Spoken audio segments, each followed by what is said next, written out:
오늘 말씀은 그 예수님께서 태어나실 때 있었던 그 이야기입니다.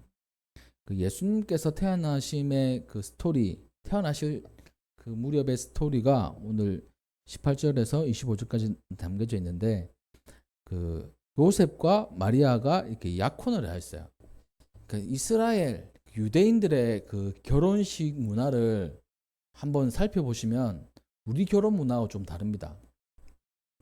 이 결혼이 보통 일이 아니에요. 왜냐 하니까 이게 날짜가 정확하지 않습니다. 그 신랑이 언제 올지 몰라요. 한번 그 유튜브나 이런 데서 유대인의 결혼 예식 이렇게 검색해 보시면 아마 자료들이 있을 거예요. 그러니까 우리가 성경에 보면 신랑 대신 예수님 하잖아요. 그 예수님 언제 오실지 모르잖아요. 그 유대인의 결혼 문화하고 같습니다. 그래서 언제 올지 모르기 때문에 어느 정도 시간이 되면 준비할 게 다 준비되면 언제 올지 모르거든요. 그 신부는 계속 기다리고 있어야 돼요. 그리고 신부 친구들도 같이 기다려야 됩니다. 등불을 준비하는 거예요. 밤에 올 수도 있으니까. 그래서 이제 등불을 준비한 다섯 처녀, 준비하지 못한 다섯 처녀 있잖아요. 다 이 유대인의 결혼 예식 또 그 문화에서 찾을 수 있습니다. 그러니까 마리아와 요셉이 약혼해서 결혼하겠다라고 해가지고 이제 요셉이 찾으러, 그러니까 신부를 맞이하러 갈 때까지에 있었던 일인 거예요. 근데 갑자기 이제 마리아가 여기 보니까 성령으로 잉태된 것이 나타났다. 이 마태복음은 이 부분만 이렇게 설명하고 있습니다. 다른 복음서에는 좀 자세하게 설명된 부분도 있죠. 그래서 마리아가 약혼자인 요셉에게 얘기한 겁니다. 이 아기를 가졌는데 성령께서 저에게 아기를 주셨습니다. 이렇게 얘기를 했겠죠. 우리가 추측하기로. 그러면 이 남편의 입장에서는 이게 이제 사실 뭔가 이상하잖아요. 합리적이지도 않고 과학적이지도 않잖아요. 현대에도 그렇고 과거에도 그렇습니다. 사실 요셉은 고민에 빠졌어요. 뭐야 이거? 성령으로 잉태됐다고? 이상한데. 참 그 요셉의 고민 엄청나게 많아질 거예요. 그런데 성경은 이렇게 이 요셉을 표현하고 있습니다. 요셉은 19절 말씀에 요셉은 의로운 사람이다. 그를 드러내지 않고 가만히 끊고자 하였다라고 이렇게 기록하고 있어요. 의로운 사람이라고 하면 뭐 의로운, 정직한, 뭐 하나님의 법과 인간의 법들을 잘 지키는 사람이라고 이렇게 해석할 수 있을 겁니다. 성경에서 의로운 사람은 이 본문에서는 사람들 앞에 드러내지 않고 조용히 마무리하는 사람을 이야기해요. 원래라면 어떻게 해야 되냐면 동네방네 소문을 다 내는 겁니다. 그러면 마리아는 돌에 맞는 거예요. 그게 어떻게 보면 율법이 얘기하고 세상의 이치입니다. 그게 바로 의로운 사람이라는 거예요. 의로운 사람은 법대로 하는 사람이 의로운 사람이잖아요. 우리가 생각할 때는. 원래 법은 마리아는 죽은 목숨인 거예요. 성경에는 원래 법대로 하지 않고 조용히 이렇게 덮어주는 사람, 이 요셉을 의로운 사람이라고 했어요. 그래서 우리가 때로는 밝혀야 될 때도 있기도 하지만 덮어야 될 때도 있습니다. 이건 진짜 우리가 어떠한 상황 속에 처하게 되면 갈등할 수가 있어요. 이걸 밝혀가지고 다 까발려야 되나? 아니면 조용히 덮는 게 하나님께서 원하시는 것인가? 때로는 이게 하여튼 좀 그렇긴 그렇지만 법을 어길 수도 있죠. 법은 뭐 처벌하고 뭐 벌금 내고 징역 살고 뭐 이런 거일 수도 있지만 때로는 덮을 수도 있다는 거예요. 요셉처럼. 우리 성도님들은 어떨까요? 법대로 하시려고 하는 분도 있을 거예요. 또 조용히 덮으려고 하시는 분도 있을 겁니다. 때로는 드러내야 될 때도 있어요. 그게 하나님 뜻일 때도 있습니다. 또 하나님께서 이게 만천하에 드러내실 때도 있어요. 근데 때로는 우리가 덮어야 될 때가 있어요. 하나님의 영광을 위해서. 그리고 또 그게 하나님의 뜻일 때가 있다는 거예요. 사실 가만히 덮고자 한다는 게 하나님의 뜻이라는 이 말씀은 아닙니다. 왜냐하면 그 이후에 또 하나님께서 요셉에게 주시는 말씀이 있기 때문에 원래 하나님의 뜻은 덮는 게 아니고 그냥 그대로 받아들이는 겁니다. 다른 말로 하면 순종이죠, 순종. 바라기는 우리 성도님들 이 삶 속에서 여러 가지 그런 선택의 기로에 있을 수 있어요. 스스로 나 자신에게 피해가 와가지고 그것을 드러내어서 나에게 피해를 입힌 사람에게 복수를 하거나 아니면 그 사람이 처벌받게 하는 거. 요즘 시대는 그렇습니다. 요즘 그 감성은 그래요. 나쁜 짓 하는 사람은 무조건 벌 받아야 된다. 사실 그게 맞는 말이죠. 근데 옛날 그 드라마나 이런 걸 보면 약간 감성이 다르더라고요. 진짜 죽을 만큼 나쁜 짓을 한 사람도 주인공이 용서해 주기도 하더라고요. 아버지의 원수. 그 앞에 있는데 망가뜨리고 또 그 처벌할 수 있는 상황 속에 용서하기도 하더라고요. 옛날 감성은 그런 감성이었는데 지금은 그렇게 하면 감자 먹은 것처럼 고구마 먹은 것처럼 꽉 막혔다고 막 드라마 재미없어 하더라고요. 다 이렇게 처벌해야 된다. 그런 감성이더라고요. 하나님께서 진짜 그걸 원하실까?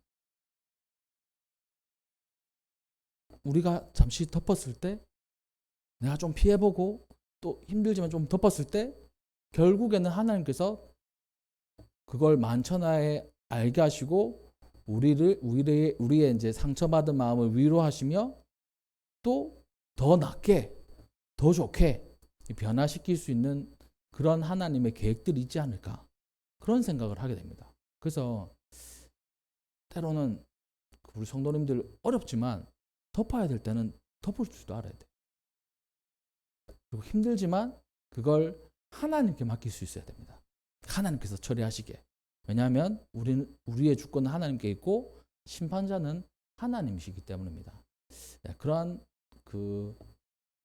어떤 상황이 우리에 닥칠지 모르지만 그때 그 하나님의 뜻에 순종하시고 그렇게 살아가시는 우리 성도님들 되시기를 주님의 이름으로 축복합니다. 그렇게 성경에 이 요셉을 의로운 사람이다. 율법대로 하는 게 아니라 덮은 사람을 의롭다 이렇게 표현을 했어요. 근데 가만히 끊고자 했습니다. 그러니까 파혼을 하려고 한 거죠. 도저히 나는 이거 납득할 수 없다. 파혼을 해야 되겠다. 이렇게 한 겁니다. 그 고민을 하고 이제 결정을 했던 그 시기에 잠을 잘 때 하나님의 사자, 천사가 그 꿈에 나타났습니다. 다윗의 자손 요셉아, 내 아내 마리아 데려오기를 무서워하지 말아라. 그에게 잉태된 자는 성령으로 된 것이다. 아마 마리아도 이 똑같이 얘기했을 거예요. 근데 믿을 수 없었습니다. 사실 저 같아도 못 믿겠어요. 근데 꿈에 천사가 나타나가지고 이렇게 얘기를 하는 겁니다. 그러면 두 가지 반응이겠죠. 한 가지, 개꿈. 두 번째, 진짜 하나님께서 성령을 통해서 잉태하게 하셨구나 하는 믿음이 생기는 겁니다. 계속 말씀하세요. 아들을 낳을 것인데 이름을 예수라 해라. 이는 그가 자기 백성을 그들의 죄에서 구원할 자이심이라. 이름 안에 예수님의 역할, 예수님의 사명이 이제 담겨져 있는 거예요. 죄에서 구원할 구원자. 이 예수란 이름은 어떻게 보면 이 시대 때 흔한 이름이었습니다. 똑같은 이름 한번 더 해볼까요? 여호수아 똑같은 이름이에요. 호세아 똑같은 이름이에요. 예수 다 똑같은 이름입니다. 모든 사람들이 이 하나님께서 구원자이시고 자기 백성을 구원할 사람을 기다리고 있었어요. 그러니까 예수란 이름 참 많았습니다. 근데 진짜 예수님은 이때 태어나신 거예요. 죄에서 구원받게 할 분이 바로 예수님이시란 겁니다. 이것은 그냥 단순히 그 우연으로 일어난 게 아니라 구약 성경에 예언되어 있는 말씀이다라고 이렇게 그 힌트를 줘요. 보라, 처녀가 잉태하여 아들을 낳을 것이요 그의 이름은 임마누엘이라 하셨으니 임마누엘을 번역하면 하나님이 우리와 함께 계시다. 이렇게 설명까지 해줍니다. 구약에서 처녀가 잉태하여서 아들을 낳을 것인데 임마누엘이라고 이렇게 명칭을 지칭하지 않았냐? 그리고 그 임마누엘은 하나님께서 함께 하신다는 뜻이다. 이렇게 얘기해 주는 거예요. 기독교인, 그러니까 그리스도인들의 뭐 여러 가지 소원들이 있을 건데 그 중에 하나가 하나님께서 늘 우리와 함께 하시는 거잖아요. 그거 우리가 체험하는 거잖아요. 하나님 저희들과 함께 해주세요. 저와 함께 해주세요. 어떤 일을 할 때 하나님께서 함께 해주시면 얼마나 든든합니까? 그리고 어떠한 삶을 살아갈 때 하나님이 함께 해주신다는 확신이 있다면 우리는 어떤 일도 두렵지 않아요. 그리고 조금 힘들다고 해도 우리 소망을 가질 수 있어요. 왜냐하면 하나님이 함께 하시기 때문에 우리 삶을 인도해 주실 거라는 믿음이 있기 때문입니다. 그래서 하나님께서 함께 해주신다. 하나님께서 함께 해주세요. 그렇다면 이 요셉도 이러한 기도들을 했을 겁니다. 하나님 함께 해주십시오. 이 보통의 기도입니다. 근데 그게 이루어질 순간인 거예요. 예수님께서 자기의 아들로 태어나는 거지 않습니까? 하나님이 함께 하신다는 것이 이 요셉 가정에 먼저는 이루어지는 거잖아요. 그렇다면 이 요셉뿐만 아니라 많은 그 하나님을 믿는 사람들의 기도, 하나님 함께 해주세요 라는 그 기도가 이루어지려면 이 요셉과 그의 가정의 모습을 통해서 우리가 발견할 수 있는 겁니다. 어떻게 해서 이렇게 됐습니까? 바로 24절이에요. 요셉이 잠에서 깨어 일어나 주의 사자의 분부대로 행하여 그의 아내를 데려왔으나 동침하지 아니하였다. 또 낳으니까 이름을 예수라 했다. 이렇게 기록하고 있습니다. 그러니까 말씀대로 한 거예요. 분부대로 이렇게 진행을 한 겁니다. 여기서 우리의 그 기도의 응답을 받기 위해서는 하나님께서 우리와 함께 하시는 기도의 응답을 받기 위해서는 하나님 말씀대로 행하는 거예요. 하나님께서 말씀하신 그 분부대로 행하는 것입니다. 20절 이후의 말씀에 보면 주의 천사가 요셉에게 마리아를 데려올 것과 태어날 아들의 이름을 알려주고 있습니다. 진짜 개꿈이라고 여기지 않고 분부대로 행하였다라고 24절에 기록하고 있어요. 현실적으로는 결코 따를 수 없는 말씀이지만 요셉은 그것을 하나님의 명령이라 여기고 그대로 따릅니다. 그렇다면 우리가 기도할 때 하나님 나와 함께 해주십시오. 우리 가정에 함께 해주십시오. 우리 교회에 함께 해주십시오. 라고 기도할 때 다시 말하면 임마누엘 해주세요. 라는 기도잖아요. 그런데 그 모습, 그 기도 응답받기 위해서 요셉과 같이 하나님 말씀대로 우리가 살고 있습니까? 또 그 하나님을, 그 예수님을 어떻게 보면 요셉과 마리아 가정에서 이렇게 양육하게 된 거잖아요. 예수님을 담을 만한 그 가정인 겁니다. 그럼 우리도 그런 가정인가 점검해 보는 거예요. 임마누엘 하신 그 하나님, 그 예수님을 담을 만한 가정일까요? 요셉, 마리아, 순종의 사람이었던 겁니다. 요셉은 약간 의심은 했었어요. 하지만 진짜 하나님의 말씀이다 이걸 확신하니까 그냥 분부대로 하는 겁니다. 시키시는 대로 하는 거예요. 그래서 예수님을 담은 가정이 된 겁니다. 우리 가정도 또 우리 개인도 우리 교회도 예수님과 함께 했으면 좋겠어요. 그렇다면 그 첫 번째 이 원칙은 하나님의 말씀에 순종하는 겁니다. 순종. 우리가 순종할 때 하나님께서 우리와 함께 하시는 것을 체험할 수 있는 거예요. 순종하지 않으면 체험할 수 없습니다. 뭔가 순종을 해야 진짜 하나님께서 명령하신 거 내가 한번 지켜봤더니만 진짜 함께 하시네 이걸 체험할 수 있잖아요. 근데 우리가 뭐 아무 순종도 안 하고 가만히 있으면 하나님이 함께 하시나 함께 하시지 않나 모릅니다. 그냥 예배 때 뭐 감동 조금 받는 거 이걸 은혜라고 착각하고 살아갈 때가 있어요. 저는 이제 그런 생각들을 하게 됩니다. 지금 말씀에 이제 홍수의 시대 우리가 살고 있잖아요. 그런 말이 있습니다. 홍수 때는 진짜 식수가 없다. 물은 많지만 진짜 먹을 물은 없다는 겁니다. 말씀 얼마나 많습니까? TV 틀어도 나오고 유튜브에는 더 많고. 그래서 우리 기독교인들 사이에서는 많은 목사님들의 설교를 그러니까 빼지 않고 다 들을 수 있어요. 예전 목사님들의 설교, 명설교도 다 들을 수 있습니다. 그래서 저는 이제 질문을 하고 싶어요. 그렇다면 그 좋은 설교들, 또 많은 설교들을 듣고 우리 성도님들은 무엇을 순종하셨습니까?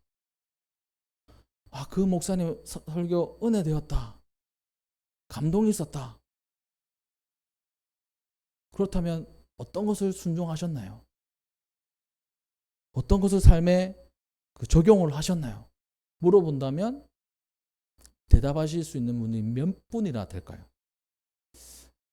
저는 우리 교회, 우리 성도님들은 그랬으면 좋겠어요. 말씀이 떨어지면 사실 우리 부족한 사람들이잖아요. 근데 하나님 말씀이면 나는 순종하는 사람입니다. 지켜나갑니다. 이러한 많은 사람들이, 많은 성도님들이 있는 교회가 진짜 좋은 교회 아닐까요? 사람들이 어마어마하게 많아요. 감동은 엄청 많이 받아요. 근데 순종하는 사람이 없어요. 그러면 그게 바른 교회, 바른 신앙의 모습일까요? 바라기는 우리가 몇 명 안 되어도 진짜 순종하는 한 사람 한 사람들이 모여가지고 우리 찬양빛 교회가 이루어지기를 주님의 이름으로 축복합니다. 그래야, 순종을 해야 하나님께서 우리와 함께 하시는 것을 체험할 수 있어요. 요셉처럼, 마리아처럼 그렇다는 겁니다. 잠시 우리가 마리아를 한번 살펴볼까요? 몇 살일 것 같습니까? 마리아가 이제 결혼할 때 되게 이렇게 생각합니다. 13살에서 16살 사이. 그러니까 우리 세영이만 하는 거예요. 초등학교 6학년에서 고등학교 사이 이 정도 나이입니다. 보통 그때 이제 혼인을 한다고 자료에 있더라고요. 얼마나 어립니까? 또 뭘 알겠어요? 근데 주의 말씀이면 저에게 이루어지겠습니다. 순종하는 겁니다. 그러니까 예수님을 품을 수 있는 거예요. 보통 사람은 품을 수 없습니다. 제가 어떻게 해요? 이렇게 할 거니까요. 요셉도 의로운 사람이라 가지고 가만히 끊고 잤는데 하나님의 말씀이면 순종하는 사람이었던 겁니다. 그러니까 그 가정에 예수님이 태어나신 거예요. 그냥 아무 가정에 태어나신 게 아니고 진짜 순종할 수 있는 그 가정에 예수님께서 함께 하시는 겁니다. 그게 오늘 말씀이에요. 말씀 한번 정리하겠습니다. 첫 번째로는 우리 때로는 덮어야 될 때는 덮을 줄 아는 그런 모습이 되어야 됩니다. 남의 허물을 덮어줄 수 있는 사람, 그런 가정. 첫 번째고요. 두 번째는 말씀 그대로를 분부대로 실천할 수 있는, 실행할 수 있는 그런 사람, 그런 가정이 되어야 됩니다. 저는 이제 또 이 얘기를 하지만 저는 뭐 그렇게 막 엄청 순종의 목사, 또 뭐 그 능력의 목사 아니에요. 근데 한 가지 저는 그 하나님 앞에나 사람들 앞에 떳떳할 수 있습니다. 한 가지 이게 하나님께서 개척하라고 하셔가지고 그냥 개척했습니다. 이 한 가지는 제가 순종했습니다. 이거는 제가 하나님 앞에서나 사람들 앞에서 떳떳할 수 있어요. 조금 늦었지만 예전에 마음이 있을 때 저는 못합니다. 하나님 제 계획은 그게 아닙니다 라는 생각을 가지고 시간을 보내왔었거든요. 근데 그걸 내려놓고 순종하니까 지금 이제 3년차 들어가는 이 시점에 제가 걱정했던 거 일어나지 않았어요.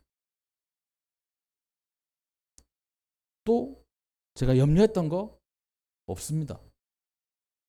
우리 아이들 염려했던 거 뭐 적응의 문제, 그리고 또 얘네들 뭐 소외되는 거, 물론 개개인 면담을 아직 하기 전이라 가지고 정확하게는 모르겠지만 겉으로 보기에는 학교도 잘 다니고 잘 적응해요. 친구들도 집에 데리고 와가지고 시끄럽게 하고 막 그렇습니다. 또 막 학교도 잘 빼먹던 우리 아이가 학교도 안 빼먹고 잘 가고 그래요. 그래서 이것을 통해 가지고 제가 이제 2년 넘게 3년차 들어서는 이 시점에 하나님께서 진짜 함께 하시는구나 그걸 느낍니다. 우리 성도님들도 인생을 살아가면서 순종했을 때 하나님의 살아계심 그리고 함께 하심을 느끼게 될 것입니다. 그러한 많은 신앙의 좋은 경험들이 쌓여주셔서 믿음의 정말 어떻게 보면 고수, 이거 우리 그때 한번 순종했더니만 하나님께서 이렇게 인도해 주셨어. 개인적인 생각으로는 안 될 것 같았는데, 망할 것 같았는데 하나님께서 길을 열어주셨어. 한번 순종해보지 않으시겠어요? 당당하게 자신 있게 권유할 수 있는 그런 믿음의 선배들이 되어가지고 본이 되어가지고 많은 분들의 귀감이 되는 귀한 우리 성도님들 되시기를 주님께